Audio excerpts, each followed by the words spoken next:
Fala pessoal, estamos chegando com mais um podcast Vai Além para você aqui, nosso encontro semanal de todas as terças-feiras, tá?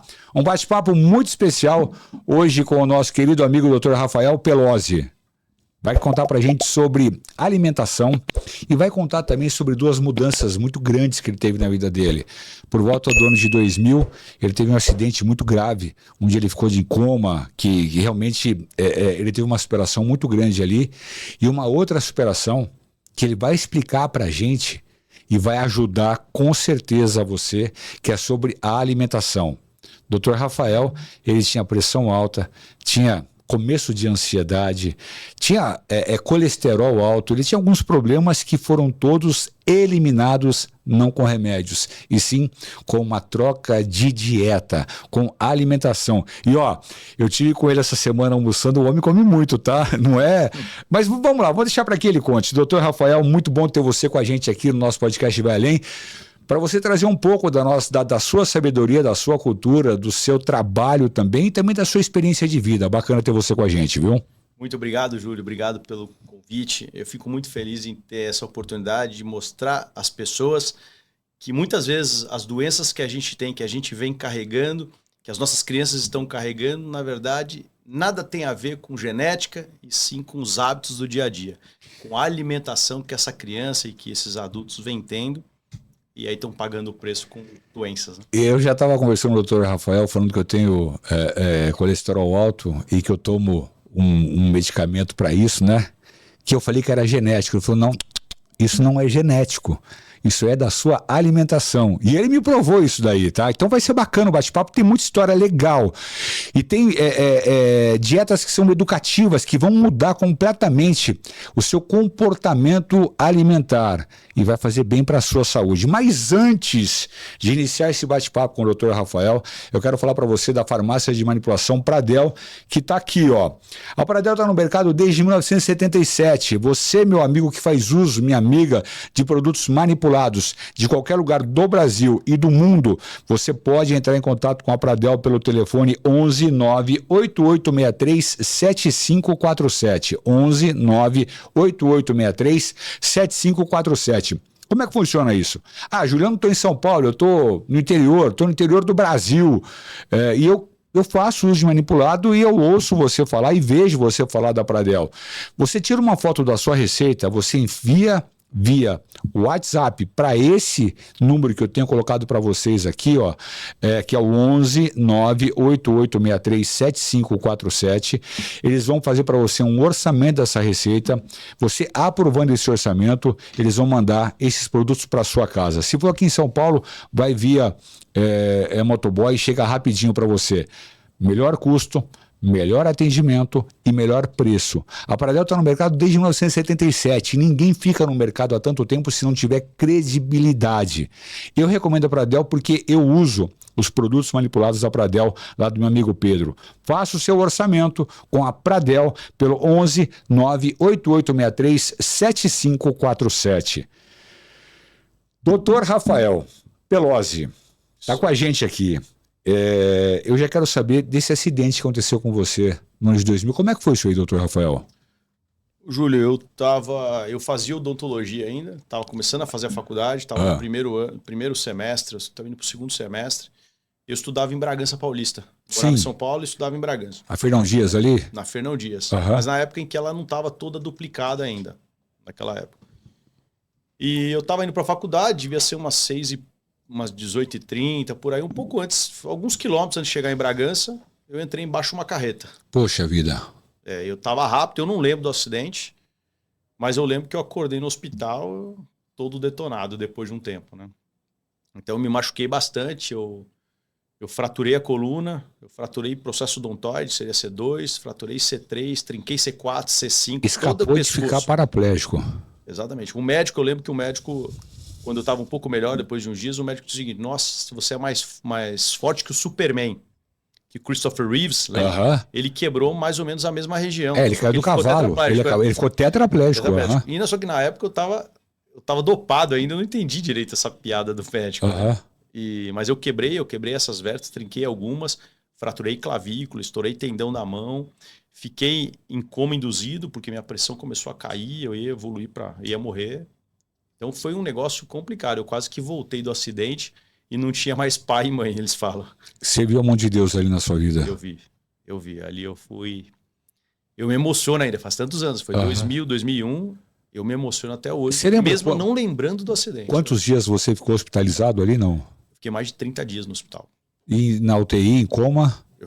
Na UTI eu fiquei uns 15 dias. Uns 15 dias? Na UTI, em coma eu fiquei eu não lembro direito, uns 3 ou 4 dias para poder manter e depois voltou. E aí você teve alta do hospital e aí vem o outro lance que eu conheço muito bem, que chama-se fisioterapia, que é tão importante quanto uma cirurgia. Você deve ter passado uma boa temporada fazendo físio, né? Foi. Na verdade foi até um pouquinho diferente. Eu saí, como eu fraturei a coluna, eu tive que usar aquele halo na cabeça. Sim. Sabe?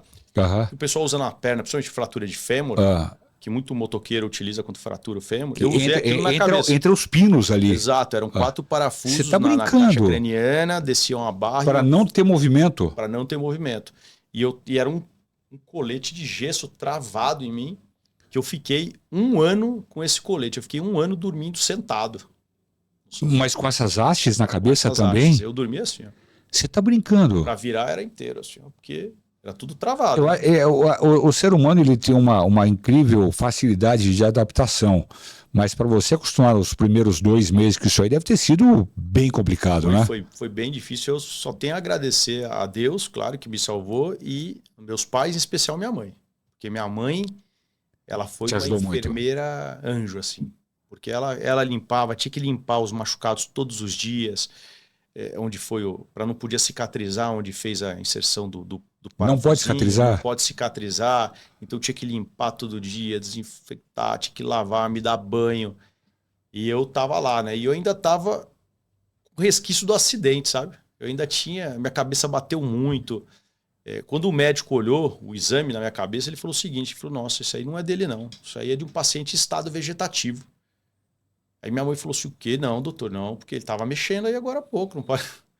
Então foi um negócio... Um grande problema disso também é aquele chicote que dá na cabeça, né? Que o cérebro se movimenta dentro do crânio ali e a pessoa fica até às vezes meio problemática no futuro, né? Você escapou de ser paraplégico ou estar tetraplégico também e escapou de ter uma lesão mais grave no cérebro também. Sim. Que bateu muito, tinha muitos edemas no meu cérebro e os médicos até diziam, falou assim, olha... Isso aí pode dar alguma sequela, algum efeito colateral. E graças a Deus eu não tive nada, estou 100%.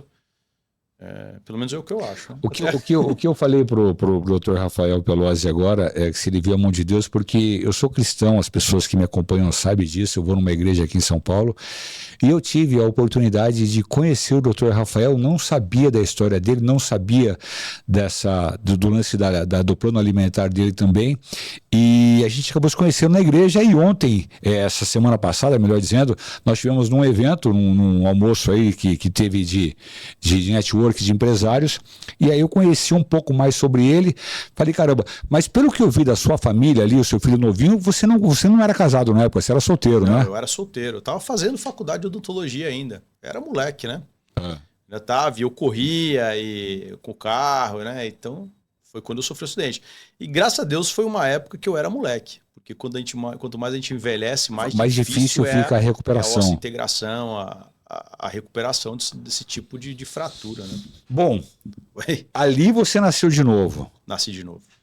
Certamente você nasceu de novo nesse acidente. Certamente Deus me deu uma outra chance e falou assim, ó, você vai, como dizia minha avó faleceu tem alguns anos já, mas minha avó falou o seguinte, ela falou, filho, olha, eu não sei o que é, mas você tem alguma coisa para fazer aqui na Terra ainda. E tá fazendo, né? E tô fazendo. Então, e você sabe que... Pode falar. Não, e desde isso daí, para mim, virou a busca de um propósito, sabe? Eu falei, se eu fiquei aqui... Você fica emocionado, né, cara? Fico. É uma coisa que... Não sei por quê, porque eu não lembro do acidente, mas eu tive a recuperação de 1 ano, né? Que não foi fácil. Graças à minha mãe, facilitou muita coisa. Mas e quando você tirou isso daí, cara, que deve ter sido muito estranho para você, né? Você deve ficar 1 ano também virando assim ainda, né?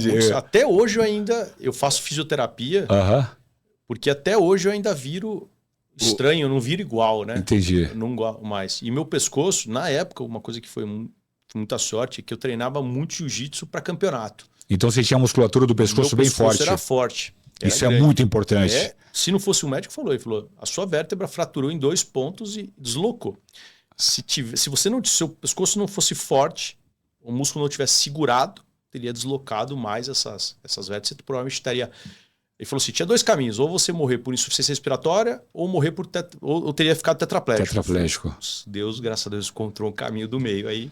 E ele já te preparou lá atrás, fazendo um esporte que talvez... porque Deus, ele é o princípio e o fim, né? Ele já sabe, e ele já sabe dos intentos do maligno contra as nossas vidas. Né? E ele reverte muito tudo que acontece negativo na nossa vida para o bem. Tanto que em Romanos fala que tudo coopera para o bem daqueles que amam a Deus. Tudo coopera. E você veja bem que você você formou em odontologia e agora a gente vai entrar num assunto muito importante com o Dr. Rafael, que é sobre a comida, né? E ele tem transformado a vida de muitas pessoas. Deus usa a vida dele e deu um conhecimento, uma sabedoria para ele, para que através do trabalho dele, muitas pessoas hoje que passam, a gente estava até conversando agora, nós estamos no começo de fevereiro, ele está com a agenda fechada até junho desse ano, entendeu? Por quê? Porque as pessoas fazem o tratamento com ele, veem que o tratamento com ele e com a equipe dele dá certo e recomenda para outras pessoas. Sim. E para entrar nesse bate-papo contigo, eu vou trazer um exemplo que me veio à mente agora, do pastor Luciano Subirá. Não sei se você conhece ele, é um pastor que é do Paraná. Ele é um autor de vários livros e eu já tive com ele em umas 2 ou 3 cultos dele presencial e ele estava quase morrendo pela alimentação. Ele era muito obeso e um dia ele estava num almoço com um pastor e o pastor ele falou, você vai morrer se você continuar comendo do jeito que você está comendo. Tanto que depois disso ele até escreveu um livro sobre alimentação, né? E você hoje lida com isso. A gente fala, mas o cara é dentista, ele não cuida de cárie, não cuida de prótese, não cuida de implante. Ele entende disso, mas você se voltou para outro ramo, né? Conta pra gente, doutor Rafael. Eu fui para outro ramo. Eu fui para odontologia, que eu chamo de odontologia integrativa, metabólica, né? O cirurgião dentista, ele tem uma base muito boa de fisiologia, de bioquímica, de anatomia. A gente entende muito do corpo humano. Nós somos focados em cabeça e pescoço, né? Sim. Aqui. Mas o corpo todo está interligado. Então, eu digo que não é uma opção ao dentista saber sobre tudo. É obrigação. Nós temos, porque muitas doenças têm sintomatologias, são sintomáticas na boca. Então, o dentista tem que entender como é que funciona o resto do corpo para poder entregar um resultado melhor para os pacientes. E aí eu fui nessa linha de estudar o corpo como um todo. Só que tudo começou quando eu estava na faculdade ainda, depois do acidente e tal, eu voltei para a faculdade, na aula sobre como funcionavam as cáries, né? Como que a cárie acontecia nos dentes e tal. Excesso de açúcar, má escovação. A professora na época disse o seguinte, para ter cárie você precisa de 3 coisas. Você precisa de um hospedeiro, que é uma boca, uma pessoa, você precisa de uma bactéria, que é o Streptococcus mutans, e você precisa de um alimento para essa bactéria. Qual é o alimento? Açúcar.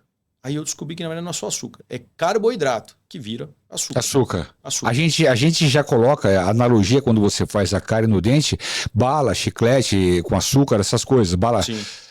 Não. O carboidrato que se torna açúcar dentro do nosso organismo. Exatamente. É isso, na verdade, é o carboidrato de maneira geral, principalmente o fermentado, que ele altera o pH da boca, ele deixa a região mais ácida e é onde a bactéria consegue proliferar e aí causar a desmineralização do dente. Fazer aquele... Qual que é o carboidrato fermentado? Só para eu ter um entendimento. Praticamente tudo que você come. Especialmente os ultraprocessados. Bala, bolacha, biscoito, pão, enroladinho, arroz, feijão, enroladinho de pizza, queijo, pizza. Porque é farinha branca, né? Farinha branca. Pão, tudo isso daí. Tudo. Aquele pão, como é que chama? Que fala que tem um pão que não tem carboidrato integral. Também tem. Também tem. É carboidrato, é fermentar, vai fermentar. Tudo é a mesma coisa. Tá. Então, eu comecei nisso, aí eu descobri que que formava a cárie dessa forma, e a professora disse o seguinte, eu lembro até hoje assim, Por isso que é importante a gente utilizar o flúor. Por que o flúor nas pastas de dente? Porque o flúor ajuda a prevenir essa cárie. Ué, mas eu não entendi, doutor Rafael. Se o flúor é importante, você acaba de me presentear com uma pasta de dente que não tem flúor. Sem flúor. Ué, então você está na contramão da história? Eu estou na contramão. Explica pra gente isso. Isso é interessante. Quando ela falou disso daí, eu já seguia na época uma rede chamada Fluoride Network, que era uma rede que combatia o flúor, que mostrava outros dados sobre o flúor. O flúor era tóxico e tinha outros problemas, era bioacumulativo e tal. E naquela época ela começou a falar isso e eu falei, pô, mas ela está dizendo que faz bem, que previne cárie, mas o outro grupo americano está dizendo que faz mal, que é tóxico, por que caminho que a gente vai, né? Onde eu vou? Foi aí que eu tive que começar a estudar o carboidrato. Eu falei, então vou começar, como é que eu tiro esse negócio aí para não precisar usar o flúor? Sim. Aí eu estudei carboidrato. Aí você estuda carboidrato, você tem que estudar proteína, aí você tem que estudar gordura, então macro, micronutrientes, vitaminas, minerais. Aí vai abrindo um leque tremendo. Aí foi o leque que não teve jeito. Aí eu tenho 10 anos que eu estou estudando, eu estudo nutrição, hoje sou acadêmico de nutrição, por causa dessa questão. Tudo começou aí. Eu falei, pô, talvez aí seja o meu propósito, né? Eu preciso entender melhor esse negócio e levar a informação de verdade para as pessoas. Mas voltando ao flúor, vocês têm uma ideia? Por que eu sou contrário ao flúor? O flúor começou, resumir uma historinha de como começou isso.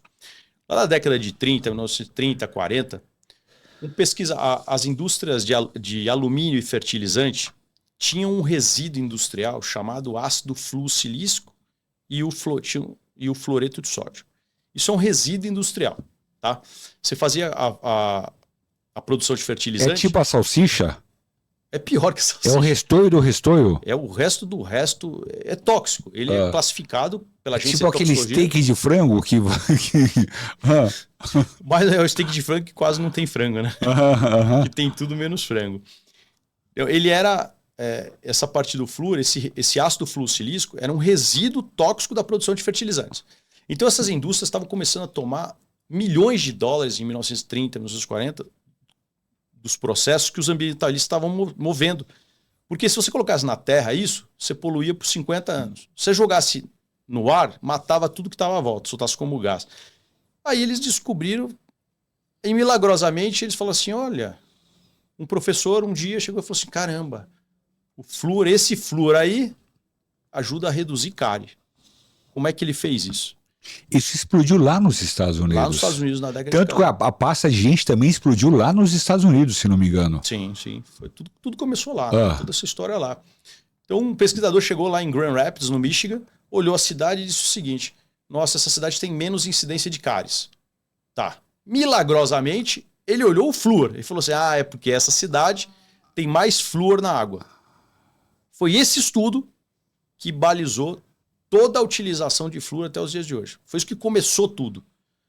Então é um estudo observacional. É a mesma coisa que a gente estiver olhando aqui e começar a analisar essa água ou aquilo ali. É no olhômetro. Olhômetro puro. Não tinha exame de toxicologia moderna, não tinha exames de médio e longo prazo, não era nada. Aí, coincidentemente, quando a indústria estava sofrendo isso, esses processos, apareceu essa questão de que o flúor prevenia cáries. Aí, então, eles pegaram esse composto tóxico, que é o ácido fluocilícico, e começaram a jogar na água. É essa a história. E hoje no Brasil é obrigatório as prefeituras colocarem flúor nas companhias de água. Hoje, desde a década de 70, se eu não me engano, existe uma lei federal que obriga a fluoretação da água para prevenção de cárie. E a gente acha que está arrebentando isso, né? Que é fantástico. O mundo todo seguiu essa linha, tá? A Europa teve isso, os Estados Unidos teve isso, China. Só que, hoje, o flúor, os países de primeiro mundo fluoretam a água. Mentira. 80% da Europa já não fluoreta, ou proibiu ou baniu o flúor da fluoretação da água. Você pode, creio eu que Suíça está no meio, Alemanha deve estar no meio. Todos estão isso daí. Israel parou de recomendar. Israel nem se fala, né? Japão parou de recomendar o flúor. A China, que é um país comunista. Que quase ninguém escova os dentes, porque eu já fui para lá, cara. Eu vou te contar uma coisa, é complicado, viu? Eles têm uma saúde igual péssima. Eles pararam de adicionar flúor à água. Por quê? Porque pesquisas recentes mostram que mães que foram expostas ao flúor durante a gestação, a dose que eles chamam de segura, essas crianças nasceram com QI menor. de até 5 pontos. Você está brincando? Nasceram mais burras, a realidade é essa. E gosto de falar, mas a realidade por causa do flúor. Por causa do flúor. Então eles tiraram o flúor porque esses estudos estão sugerindo que isso aconteça, estão associando essas questões. E aí eles falaram, pô, quer destruir uma nação? Destrói as crianças, né? Com certeza. Vamos deixá-las mais burras. E a China, que é um país comunista, baniu, proibiu, não tem E aqui no Brasil não. Segue. Aí os Estados Unidos agora começou a proibir, em vários estados estão proibindo. E no Brasil aqui a gente segue com essa diretriz de 1940, 1960 e por aí vai. Eu não consigo entender, é complicado para a gente. Eu me recordo muito com relação ao tabaco no Brasil, há muitos anos atrás. Todo mundo quase, todo mundo não.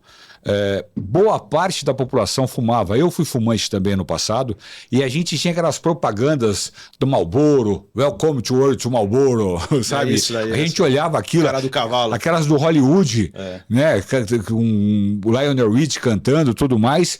E aquelas propagandas eram maçantes na televisão, pagavam caríssimos para os canais, como também as propagandas de bebida alcoólica fazem hoje isso. Só que o Brasil começou a descobrir em um determinado momento, por isso que saiu nos maços de cigarro, o Ministério da Saúde adverte, botava foto lá de um feto, de uma criança, de um homem com a boca estragada, de um cara impotente sexual.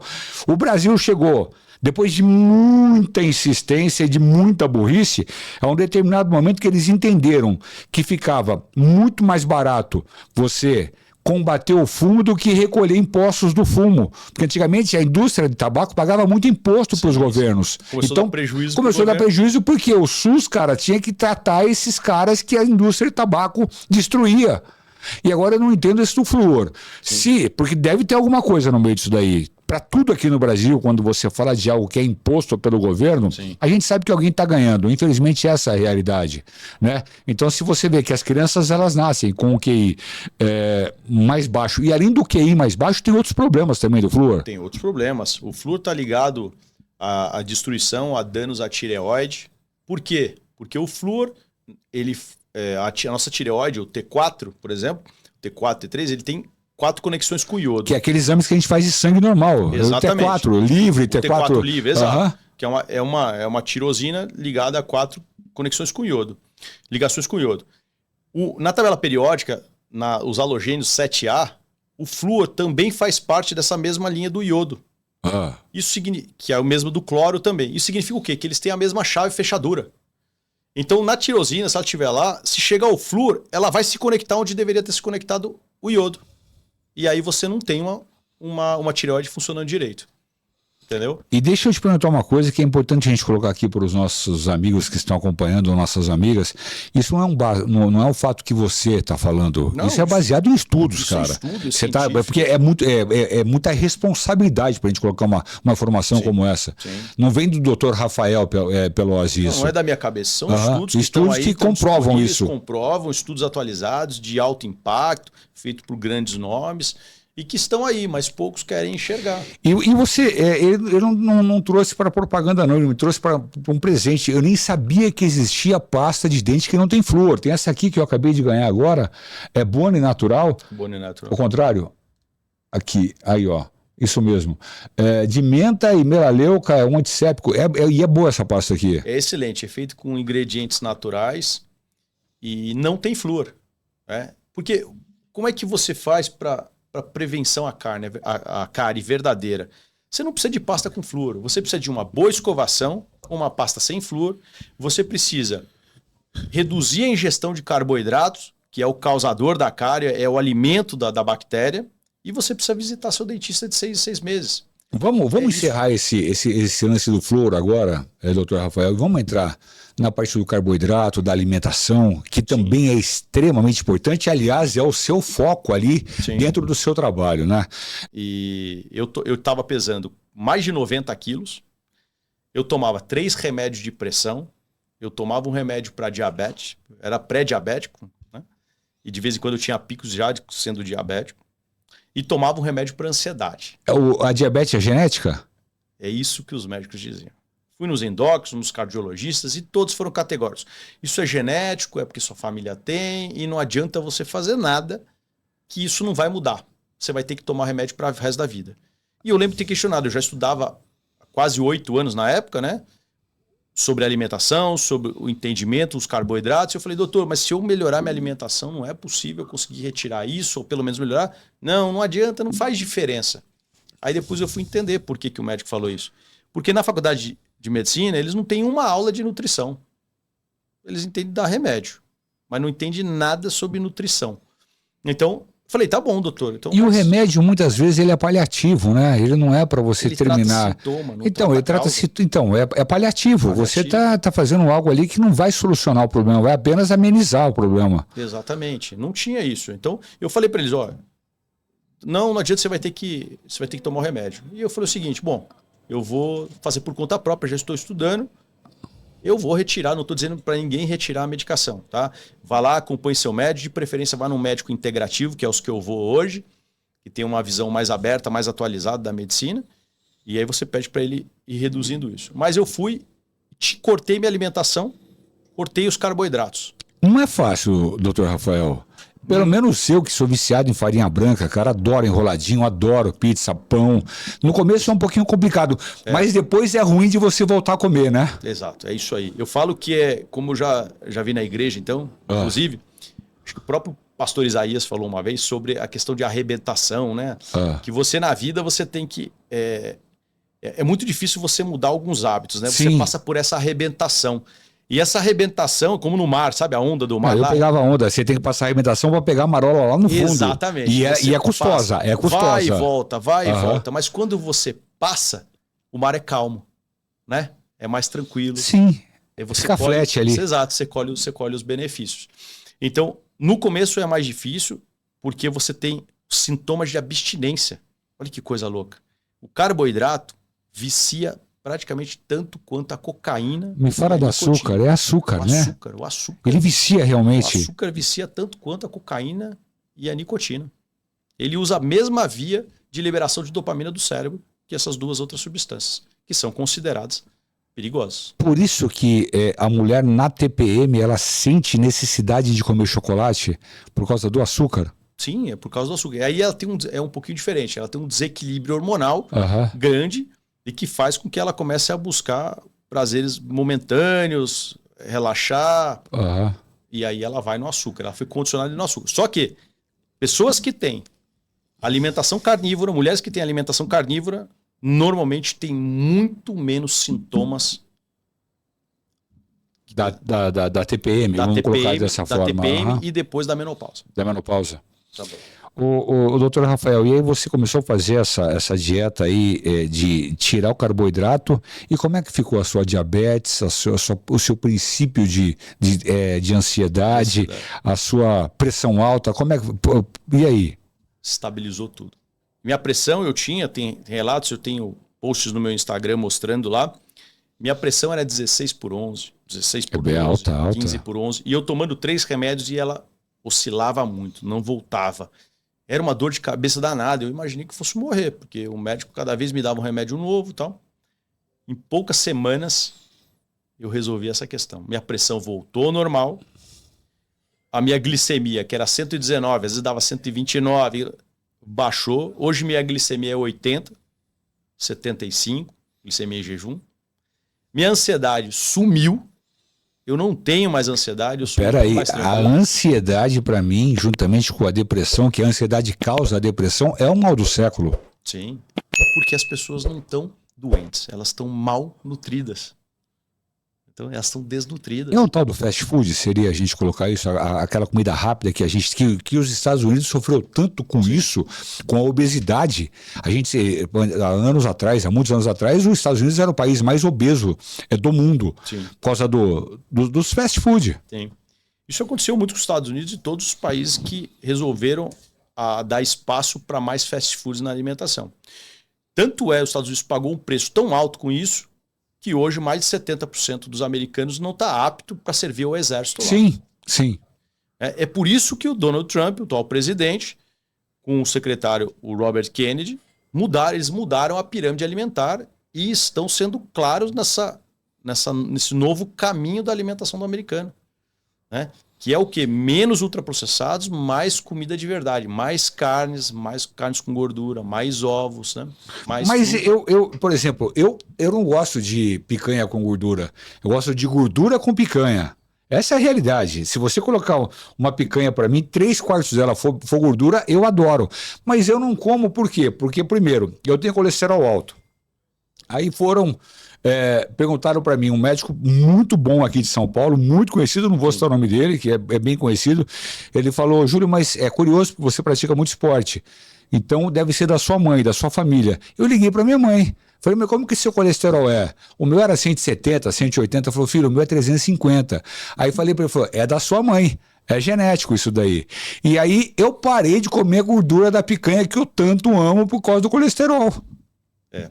Muitos médicos usam isso como argumento, muitos profissionais da saúde usam como argumento. Mas hoje já tem uma outra linha que diz que não é bem assim. Você pode ter essa predisposição genética? Pode vir. Então é como se fosse uma chavinha. Você vem com uma chave, mas os seus hábitos é que define se você vai ligar essa chave ou não do colesterol. Então, por exemplo, provavelmente você tem o colesterol alto também porque você segue a alimentação que sua mãe também tinha.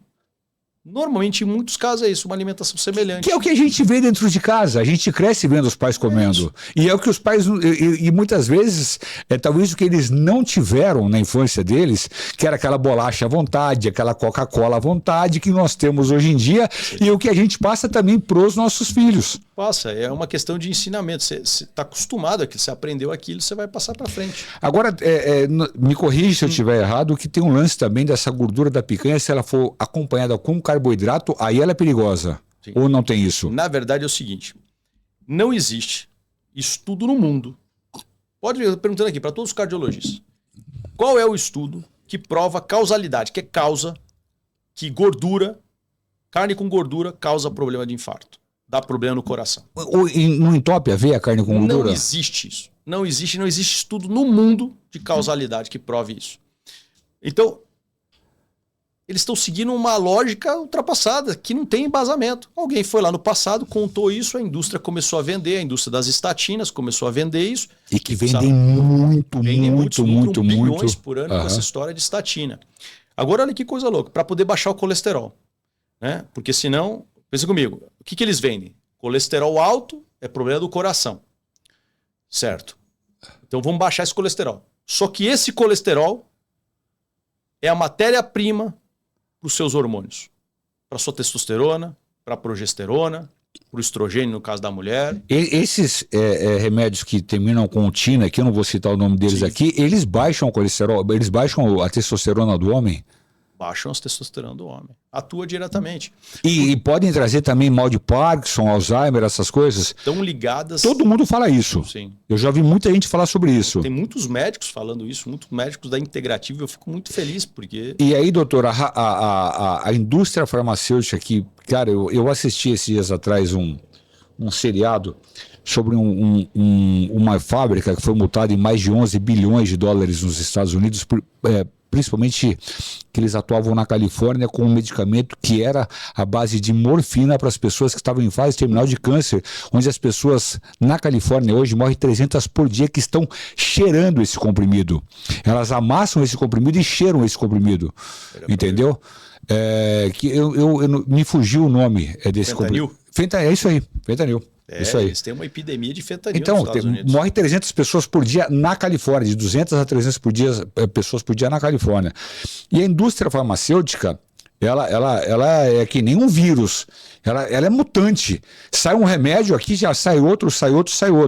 E aí você fala, pô, a tal da tina no final, ela faz mal. Mas aí surge um outro, esse aqui é mais moderno que o anterior e esse aqui não traz o problema. É tampar o sol com a peneira. É tampar o sol com a peneira. É assim, a medicação ela é muito bem-vinda em alguns casos. Eu não sou contrário à medicação. Se você está num quadro agudo, minha visão aqui, você precisa de uma medicação. Tá um negócio problemático, você vai ter problemas maiores, então vai lá e entra com a medicação. O que eu sou contrário é a rotina. Esse pensamento de uso crônico. Contínuo. Eu vou ter que usar o resto da vida a medicação, porque é assim. Quem tem pressão alta vai pro resto da vida. Exato. E não é. E você consegue, em muitos casos, resolver esse problema de pressão alta mudando a alimentação dessa pessoa. Você consegue resolver muitos problemas de diabetes tipo 2, mudando a alimentação. Pessoas com doenças autoimunes estão curadas hoje. Pessoas que tratavam há 20 anos doenças autoimunes, tipo psoríase, por exemplo, estão curadas hoje porque mudaram para alimentação carnívora. Não são relatos, são centenas ou milhares de relatos que muitos médicos estão colocando na internet, estão falando, muitas pessoas que estão contando os depoimentos da própria vida, de como mudaram só mudando a alimentação. Só que isso é um grande problema. A indústria não quer isso, né? Eu aprendi uma vez num curso que eu fiz fora, o professor foi muito sensato comigo, eu não esqueço isso. Ele disse o seguinte: Rafael, a primeira coisa que a gente precisa entender é uma coisa. Indústria farmacêutica não vende saúde, ela vende remédio. Eu falei, tá, tudo bem, vende remédio. Todo mundo acha que vende saúde, que é remédio para te ajudar, para te curar. Não, não é. Ela vende remédio. E se você não precisar mais do remédio, ela vai acontecer o quê? Ela vai quebrar. Então ele falou assim, lembre-se sempre dessa frase. Paciente curado, cliente perdido. Eu não lembro qual que é o nome desse seriado que falava sobre esse medicamento, que teve uma frase que me chamou muito a atenção dentro do seriado, que o cara falou que o lema da indústria farmacêutica, não nesse caso do colesterol, mas no caso da dor, é dor, prazer. Dor, prazer. O cara está com dor, toma medicamento, ele tem o prazer de não ter a dor mais, porque quando você não tem dor mais, você tem o prazer de não estar nada doendo. Aquele medicamento, ele passa o efeito depois de algumas horas, você tem a dor de novo, você vai e toma o medicamento de novo. E aí o que acontece? Você toma um de 10 miligramas. Daqui um ano você está tomando um de 20 miligramas. O cara toma um remédio para dor de cabeça. Daqui 2 anos ele toma 2 para dor de cabeça. E é assim que acontece, né? Eu não digo que isso não é por acaso. Isso foi um marketing, uma estratégia muito bem pensada que eles vêm fazendo desde a década de 20. É isso. Por que acontece? Você toma uma dose hoje, esse medicamento daqui a pouco seu corpo acostuma, é o que você falou. Você vai tomar uma dose um pouquinho maior. Só que esse remédio, ele dá efeitos colaterais. Então daqui a pouco começa a prejudicar seu estômago. Você vai lá e toma aí vai pro fígado, vai pro rim. Aí daqui a pouco você está tomando 6 ou 7 medicações de uso diário, crônico. Que é comum isso hoje em dia. E é comum. E as pessoas estão aceitando isso como se fosse natural. Eu converso com muitas pessoas mais velhas. Meu pai tem 75 anos e ele, hoje, graças a Deus, ele e minha mãe já entenderam um pouco. Mas ele achava que era normal, por ele ter 75 anos, é normal ele tomar 8 medicações. Não, mas eu tenho 75 anos, é normal eu tomar 8. Não é. A medicação é que você... Eu estou saudável, porque meus exames estão ok, ele falava. Eu falei, você não está saudável. Você está sendo mantido pela medicação. Para de tomar para ver o que acontece. Isso aqui tem que ser retirado do podcast agora e postado no Instagram, no YouTube. Isso aqui é um corte que tem que ser colocado e explícito para todo mundo. Porque é comum as pessoas hoje estarem tomando vários tipos de medicamentos causados pelo próprio medicamento. Pelo próprio medicamento. Pelo próprio ambiente. E são coisas fáceis de serem resolvidas. Apenas mudando a alimentação. Deixa eu entrar na sua intimidade, doutor Rafael. Vamos falar da sua alimentação. Podemos falar dela? Claro, claro. Como que é o seu dia a dia? Doutor Rafael, acorda que horas pela manhã? Olha, eu já fui um cara que comia bisnaguinha, tomava refrigerante, comia pizza. No almoço, essa semana, você não tomou refrigerante. Eu tomei acho que umas 4 na sua frente. Você viu? Eu não tomei nada. Eu vi, eu fiquei te mirando lá. No almoço. E veio com um prato de carne de 2 quilos ali na minha frente. Praticamente. O que eu como é isso aí. Hoje eu tenho uma alimentação carnívora.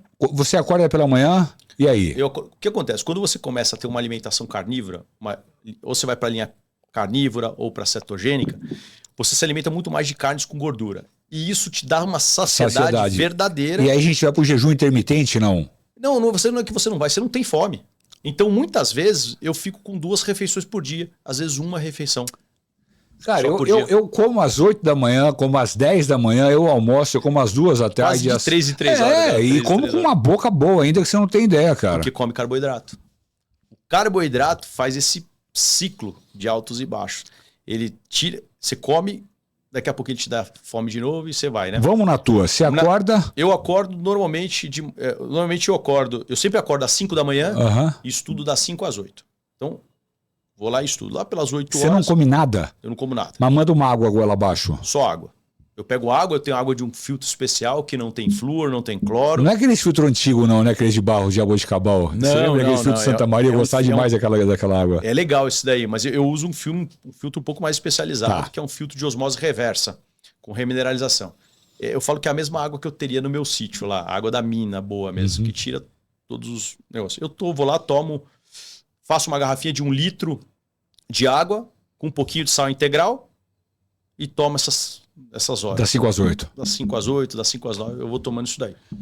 Aí por volta de 8 horas, mais ou menos, meu filho acorda, eu já estudei pra caramba, já fiz meu exercício, aí eu vou e tomo, eu gosto de tomar uma xícara de café com leite, pouco café, eu ponho leite, na maioria dos dias eu tomo leite cru, eu não tomo leite de caixinha, em casa não existe essa possibilidade, ou é o leite cru ou é o leite pasteurizado, aquele que fica na geladeira. Mas é aquele de garrafa que a gente que fica na geladeira. Xandó, tem leite da fazenda. Leite da fazenda. São esses daí. Cara, antigamente o leite em 2 dias na geladeira ele já coalhava, cara. Hoje em dia ele fica aberto fora da geladeira 7 dias e não coalha, cara. Qual é o milagre? Não tem milagre pra isso. Química. Né? É química pura, né? Química e o processo deles de UHT, né? Eu pego isso, o café com leite, eu coloco 2 gemas de ovo cru, ovo caipira, e 1 colher de manteiga. Colher de manteiga. Você come 2 gemas? Eu como 2 gemas. Eu ponho tudo no café com leite, isso, bato, fica parece um cappuccino. Mas não é recomendável tu comer a clara, porque a proteína tá na clara? Você tá indo contra. Exato. O que eu preciso de manhã? Eu preciso de proteína? Não, eu preciso de energia. E onde é que tá a energia? Tá no ovo. A parte boa do ovo é a parte amarela. A clara ali é boa? É boa. Mas ela também é carregada de albumina, né? Que dá uma alergia em muitas pessoas. Mas eu não sou contra a parte branca do branco. Eu acho que tem que comer tudo ali. Tanto branco quanto... Eu tomo essa caneca, bato ali e tomo uma canecona disso daí de manhã. Deixa eu te interpelar aqui. E a tal da intolerância à lactose? Ninguém tinha isso, agora todo mundo é intolerante ao leite? Tem. Esse é um tema muito legal também, porque eu discordo, eu aprendi com o professor Dr. Laí Ribeiro, aprendi com a professora Cátia Haranaca. Poxa, o cara é papa, velho. Aprendi com esses caras, aprendi com o Dr. Italo Rachid, com o Dr. Vitor Sorrentino, grandes nomes. Sorrentino lá do Sul? Isso. Aprendi com todos eles, fiz curso com todos eles. Mas o que eu entendi? Muitos falaram mal, especificamente um outro, sempre falou mal do leite, que o leite é inflamatório, que o leite é isso, que é aquilo. Aí eu fui começar a entender um pouquinho mais o leite, fui estudar. Aí eu descobri o seguinte, o problema não é o leite, mas qual leite você toma. Se você pega o leite cru, não tem nada a ver com o leite de caixinha. O leite cru é o leite pasteurizado. É aquele que sai da empresa, ele é pasteurizado e ele fica ali 1, 2 dias e tem que ser consumido, senão ele coalha. Exatamente. Você ferve ele só. E algumas vezes, quando eu vou para Minas, eu tomo leite direto da vaca. Pega lá isso eu já tomei. Você botava na caneca com o Nescau dentro ali, que você não toma açúcar. Eu não tomo açúcar, mas eu tomo aquilo lá e boto um pouquinho de café.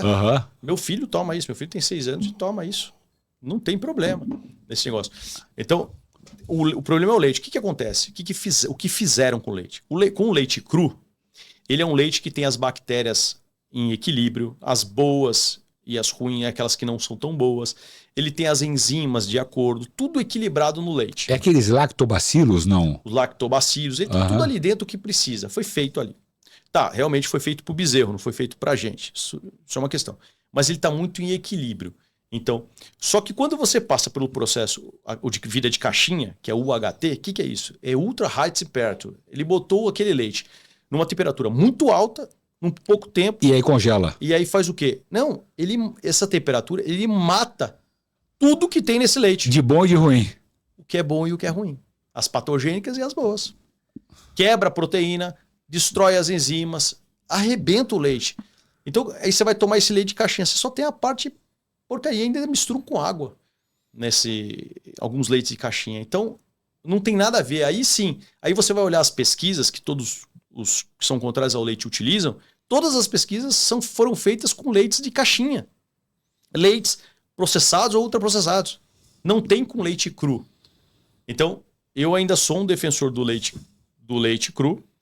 Sou defensor um pouquinho mais pasteurizado, levemente pasteurizado, vamos dizer. Esse que a gente falou da garrafa, ele não é pasteurizado? Porque a pasteurização, ela joga numa temperatura elevada e depois já joga pasteurizado. Só que ele ainda tem alguns benefícios. E não tem esses conservantes para ter uma longevidade, para não ficar muito tempo aberto, né, em exposição. Na verdade, o leite de caixinha ele não tem conservantes. Assim, todo mundo fala, até venderam uma história que no passado diziam que o leite tinha formol. Lembra da Parmalat, cara, o que passou Aquilo com ali isso? foi pontual, na verdade. Eles é que sacanearam e fizeram, mas não é uma regra na indústria do leite você colocar formol, colocar essas coisas lá dentro. Não. O que faz o leite ficar 1 ano naquela caixinha é esse processo UHT, Ultra High Temperature. Que você eleva uma temperatura isso muito alta e estraga tudo. Que faz o leite durar 1 ano na prateleira. Mas é um leite que eu chamo de leite morto. Não serve para nada. Se você pegar 50 gramas de fígado e der para o seu filho ao invés do copo de leite, 25 gramas é muito melhor. E qual você toma? O integral, o desnatado ou semidesnatado? Não, como que era? É integral mesmo? O integral, desnatado e o semidesnatado. Eu sempre tomo leite integral. Porque é leite, senão você vai estar tomando... O leite integral é aquele que leite tem gordura. Eu preciso de gordura. O nosso cérebro precisa de gordura. Né? Sem gordura... Você está na contramão, cara. Tô na contramão e... Embasado em fatos. Embasado em fatos, em ciência e levando para as pessoas essas... Que importante isso. Esse novo olhar para que elas comecem a repensar os hábitos. Deixa eu fazer uma paradinha contigo aqui, doutor Rafael. Por que a gente está nesse bate-papo aqui? O doutor Rafael, a gente já colocou 2 vezes aqui no programa, no nosso podcast hoje, ele tinha princípio de ansiedade, ele tinha pressão alta, tinha... Eu era diabetes. Era diabético, tinha ansiedade e ia começar a tomar remédio para colesterol. E apenas na mudança alimentar, todos esses problemas foram sanados e foram ditos a ele que eram problemas, na sua grande maioria, genéticos. Eram problemas hereditários, que vinha de pai, de papapá. E não, a alimentação, a mudança de hábito, o hábito alimentar dele, depois de modificado, trouxe mais tranquilidade e hoje o doutor Rafael, ele comendo da forma que come, tem muito mais saciedade e se alimenta muito menos, né? Sim. Alguns dias eu como menos, outros dias eu como mais, mas no diário... Você tomou café lá? Eu tomo esse café. Algumas vezes eu almoço, outros dias não, mas normalmente quando eu almoço, quando eu não tomo café, esse café com ovos que eu chamo de café power, né? Eu como por volta de 1,1 kg de carne por dia. Em 2 refeições, no almoço e no jantar. E como mais uns 4, 6 ovos. Você vê que é bastante. Você come só gema ou come com... Não, eu como os dois. Os dois. Ovo mexido, ovo cozido, ovo frito na manteiga, né? Eu uso óleo vegetal, que óleo vegetal é veneno. Então eu como isso. Aí no almoço o que eu como? Carne com gordura. Normalmente eu como contrafilé, como acém, como músculo, então eu vou fazendo lá as receitas que tem e vou fazendo. Uns ovos, caldo de ossos. Aí no meu jantar, mesma coisa. Carne com gordura, ovos, caldo de ossos. Às vezes uma fruta ou outra eu coloco. Que a fruta tem muita glicose também. A fruta tem glicose. Eu tento usar frutas de baixo índice glicêmico, né? Então eu pego uma uva, eu pego se você for pegar uma mamão, você já está mandando ver açúcar para dentro. Sim. E o seu filho, como é que tá nessa daí? Seu filho é pequeno, tem quantos anos? 7? Tem 6 anos. 6 anos. Como é que ele está nessa? Ele vai na sua? Ele é carnívoro. Ele é carnívoro nessa linha. A dele, a minha é uma linha que eu chamo de super carnívoro, né? A minha é 90% carnes com gordura, proteína com gordura e 10% de carboidrato na minha. Eu coloco 10% porque às vezes eu como uma fruta ou outra, tal, então eu deixo... Você não come 10%. Arroz? Eu não como arroz, feijão, não como massa, não como legume, verdura. E a verdura? E o alface, o agrião, a rúcula? Nada. Para que eu vou comer isso? Não tem necessidade nenhuma. Se você tiver uma boa alimentação com carnes, com gordura e vísceras, você não precisa de nenhum desses vitaminas. Só que olha que legal. Mas o agrião, eles têm as verduras, legumes, têm um negócio chamado antinutriente. O que significa isso? São oxalatos, saponinas, lectinas, tem mais um monte de nome aí. Eles, quando você come isso junto com a carne, isso é uma defesa que a planta desenvolveu para não ser comida, vamos falar assim. Os bichinhos chegarem nela, ela desenvolveu isso. Então o que acontece? Quando você come o espinafre com uma carne, o antinutriente que tem no espinafre, ou no agrião, inibe você de absorver praticamente grande parte da proteína da carne, do zinco, do ferro que tem na carne. Ah, você tá brincando. Porque quando eu vou numa churrascaria, o que eu faço? Eu como muita carne, eu não como arroz, eu como uma salada muito boa e com muita carne. E principalmente carneiro, que eu sou fanático por carneiro. Delicioso. Entendeu? Aquelas paletas de carneiro, aqueles carrezinhos de carneiro, para mim é fantástico. Mas antes eu faço um pratão de rúcula. Isso aí ele inibe de você extrair mais os nutrientes da carne. Que coisa, né? Você tá gerando um problema na hora de absorver os nutrientes dessa carne. E deixa, o doutor Rafael Pelosi, em relação ao intestino, porque a gente ouve falar, eu não estou vendo você comer fibras aí, porque não, se você não comer fibra, você não vai ter, como chama? Não é farinha láctea, como chama? Me fugiu o nome. Cadê as fibras para o intestino funcionar melhor? Fibras você pode classificar como carboidratos. E como, de acordo com o livro de fisiologia médica, um dos principais livros de fisiologia médica e da nutrição, carboidratos não são essenciais. Ou seja, você não precisa disso para ser saudável. E você vai todo dia no banheiro? Todo dia e sempre no mesmo horário. Ah, você tá brincando, cara. No mesmo horário. Eu entendi, depois que eu entrei na carnívora, depois que eu eliminei as fibras, essa conversa de fibra, de carboidrato, de verdura, legume, de ter que comer um mamãozinho para ir ao banheiro. Depois que eu eliminei tudo isso, é que eu entendi o que é ter um intestino regulado. Todo dia, no mesmo horário, eu acordo, batata, eu acordo, ando em casa para fazer algumas coisas, que eu falei assim, começo a estudar, terminei 7h30, 8 horas, é o horário que dá vontade de ir ao banheiro. Aquela história que o intestino é o segundo cérebro, é verdade isso? É verdade, existe. Mais de 80% da sua serotonina, por exemplo, é produzido no seu intestino. A serotonina é aquele hormônio da felicidade, aquilo que traz alegria. Que traz alegria. E não só ele, mas um monte de coisa. E quando você está com o intestino desequilibrado, que a gente chama de desbiose... E quem fica 6 dias sem ir ao banheiro, por exemplo? Tem alguma coisa muito errada com a alimentação dessa pessoa. E aí a pessoa fica enfesada, ela fica brava porque ela não vai ao banheiro, ela não tem serotonina, ela tá cheia de fezes dentro dela. Tá inflamada pra caramba. Tem alguma coisa errada nisso aí. Não faz sentido. Se a pessoa tiver...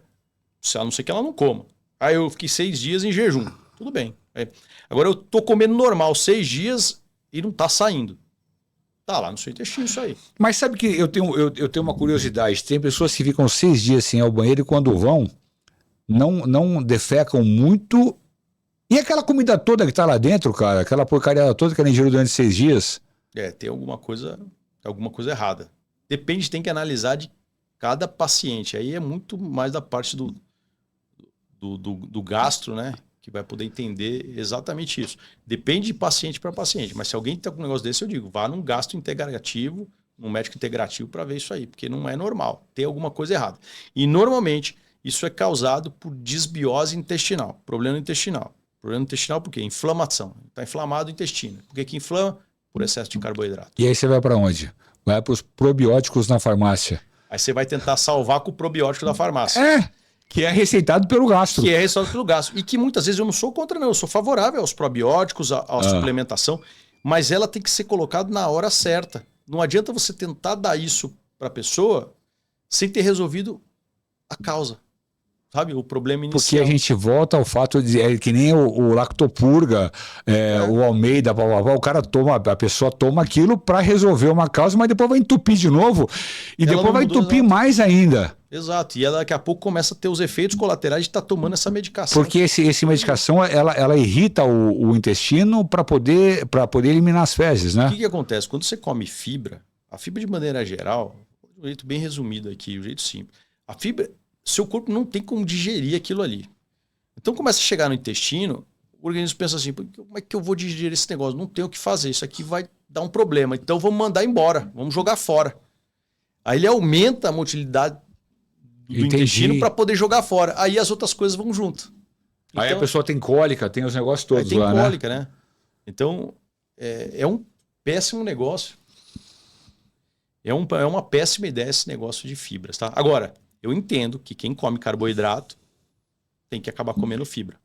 Carboidrato de pão, bolacha, biscoito, vai ter que comer, porque senão ele vai ficar... Me veio uma outra indagação agora que eu conheci uma médica uma vez que ela falou que quem come carboidrato não come o carboidrato, come memórias.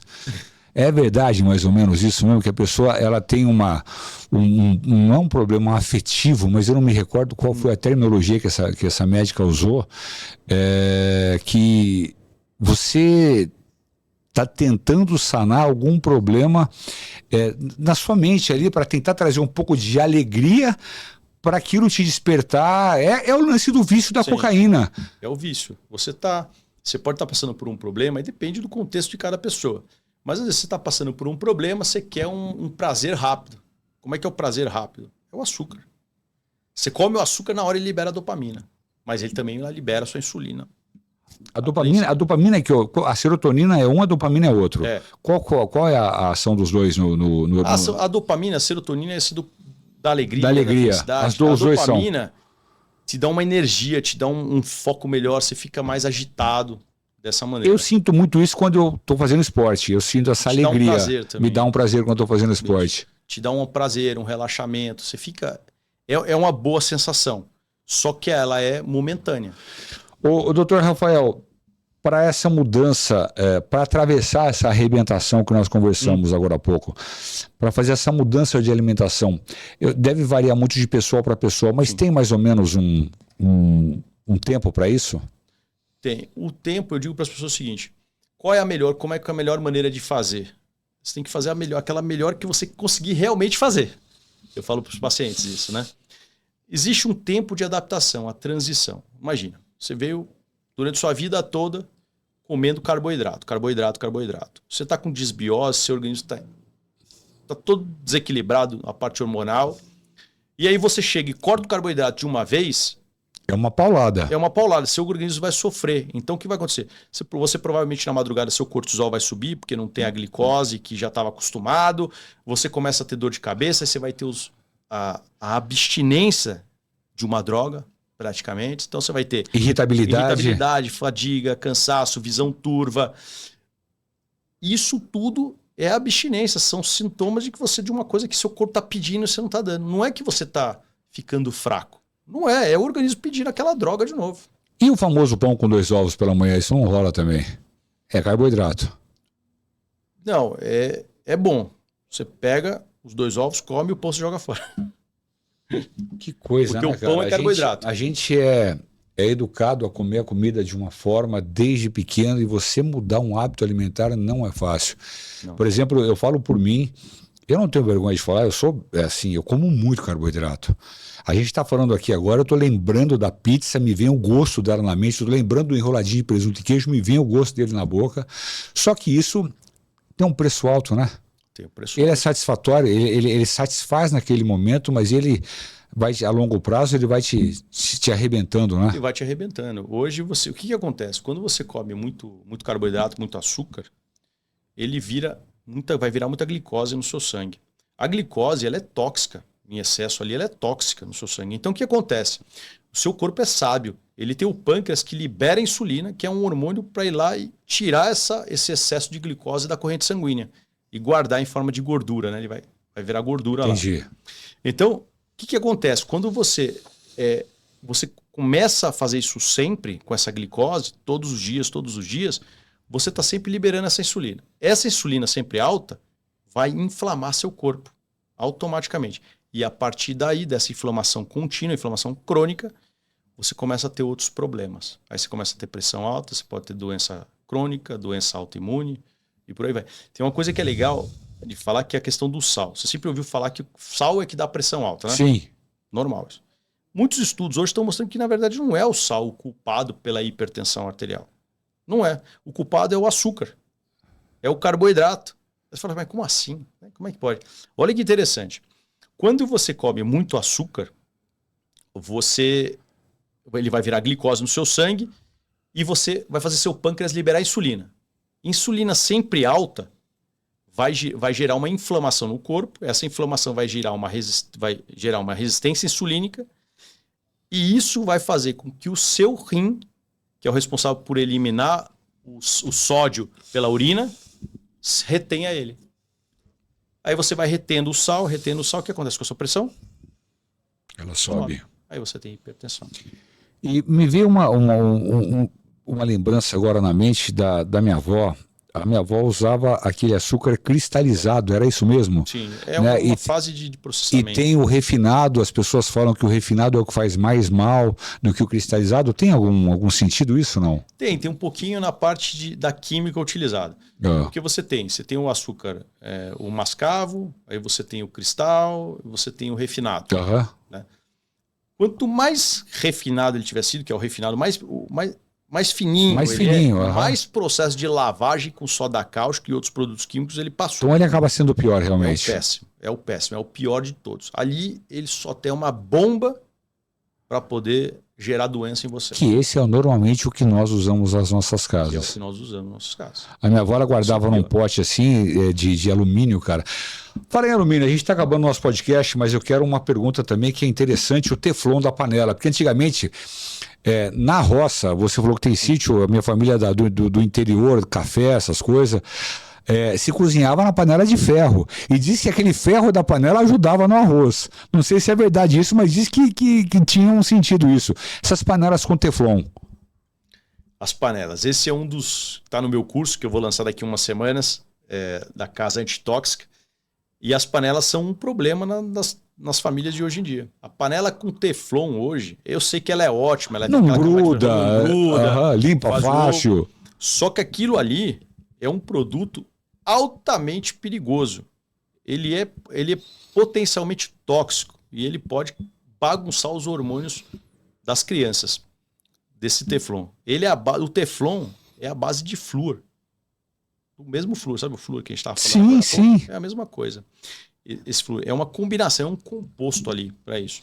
Para você ter uma ideia, esse ácido fluorsilícico que jogam na água, na época lá da guerra, eles precisavam transportar muito flúor para lá para fazer a bomba atômica, porque a bomba atômica é feita, tem muito flúor lá, o hexafluoreto. Eu nem sabia disso, cara. Precisa, para a bomba ser do jeito que ela era, precisava disso aí. E eles precisavam transportar em caminhão. Isso aí. Só que isso era tão corrosivo, tão tóxico, que qualquer caminhão não dava certo para transportar.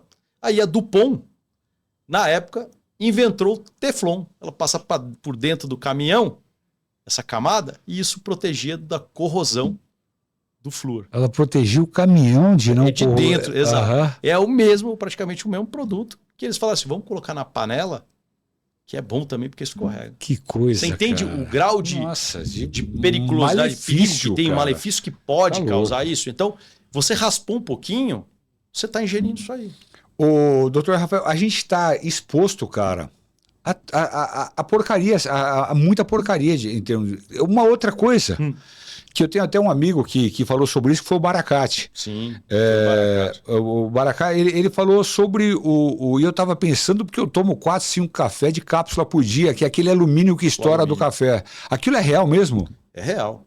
O alumínio hoje, ele é absorvido pelo nosso corpo, ele fica lá armazenado e está relacionado, associado a doenças de Alzheimer, Parkinson e dezenas o desodorante Rolon, que eu uso bastante, eu fui fazer um exame e o alumínio está alto, eu fui ver no negócio ali, tem alumínio. Normalmente tem onde nós temos alumínio? Nós temos nas vacinas, mas aí tudo bem, tem a questão, não vou entrar no mérito das vacinas, mas nós temos nos desodorantes, que é uma grande fonte de alumínio, e na axila, que é uma região mais fina, uma região de absorção maior. Mais rápida, né? Mais rápida a absorção. Nós temos nas panelas de alumínio. Que coisa, cara. Isso aí, o alumínio está ligado. Tem muitos trabalhos mostrando que o alumínio está ligado a doenças neurodegenerativas. Para a gente fechar o nosso bate-papo, a gente colocou aqui muitas coisas que fazem mal e que estão às nossas mãos. Mais fácil do que a gente imagina, porque é o que a gente vê constantemente nas prateleiras de padaria, de farmácias, de remédios, supermercados. Se você quiser, dá para mudar tudo isso. Dá, é possível. Eu digo que hoje as nossas crianças não estão doentes. Tem muita criança tomando remédio para TDAH, para TOD, para isso, para aquilo. Elas não estão doentes. Elas estão desnutridas, estão intoxicadas. Outra coisa, aqui a gente vai falando, tá todo mundo hoje com TDAH, mas esquece que fica o dia inteiro rolando o Instagram na orelha e aquilo acelera a mente pra caramba. Não, eu não tenho a mente acelerada, eu tenho TDAH. Que tem muito médico que tá falando que a pessoa tem TDAH, mas é a mente acelerada. É a mente acelerada. Existe o TDAH? Pode existir. Pode existir. Mas muitos casos hoje, pelo que eu vejo, pelos relatos que eu converso com os psiquiatras e pessoas da área, o que eu vejo é que muitas pessoas que estão sendo diagnosticadas com TDAH, na verdade, não tem isso. Uma alimentação errada, rica em carboidratos refinados, rica em telas, principalmente TikTok, que foi feito para isso, eles fazem com que essas pessoas tenham esses mesmos sintomas que o TDAH tem. E também aquela saciedade que nos dá como açúcar, aquele lance de você ficar rolando a tela procurando sempre alguma coisa. Você vira um zumbi. Aí nós somos o produto, né? Quem assistiu aquele filme O Dilema das Redes Sociais, nós somos o produto. Nós somos os produtos. Eles sabem. Nós somos o produto da indústria farmacêutica, nós somos o produto do supermercado, nós somos o produto. Tudo é testado em nós. Tudo é testado em nós. Isso é uma grande verdade.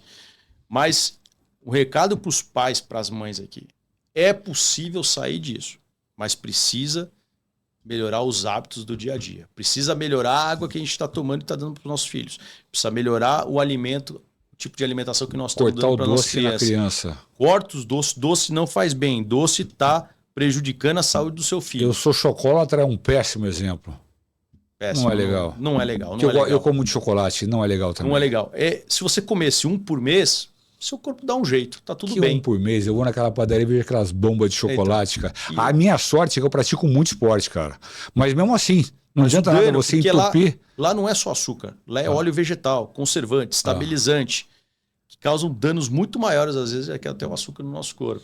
Então, mas é possível, é só mudar os nossos hábitos. Dr. Rafael Pelosi.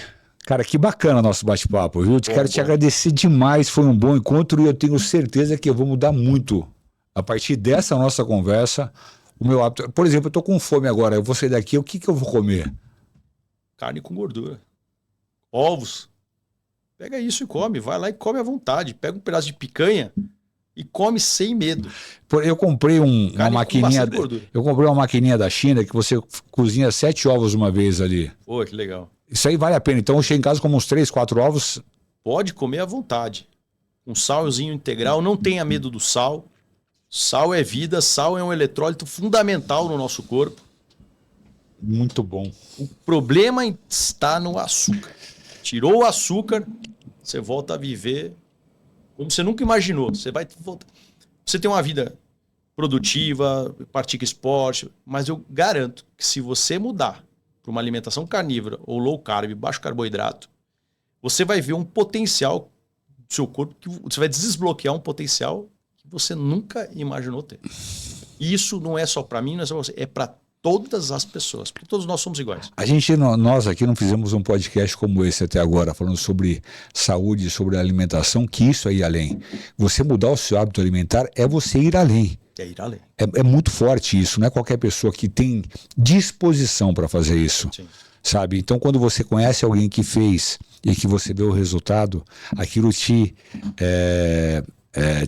ajuda, aquilo te coloca com vontade de você fazer aquilo. Sim.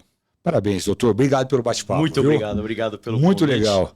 Esse foi o nosso bate-papo com o doutor Rafael Pelosi, que é cirurgião, dentista, mas também atua na área de nutrição. Daqui uns dias vai estar fazendo medicina também para atuar como cirurgião, dentista, como nutricionista e como nutrólogo também. A gente só não sabe onde ele vai parar, porque você tem quantos anos? 20?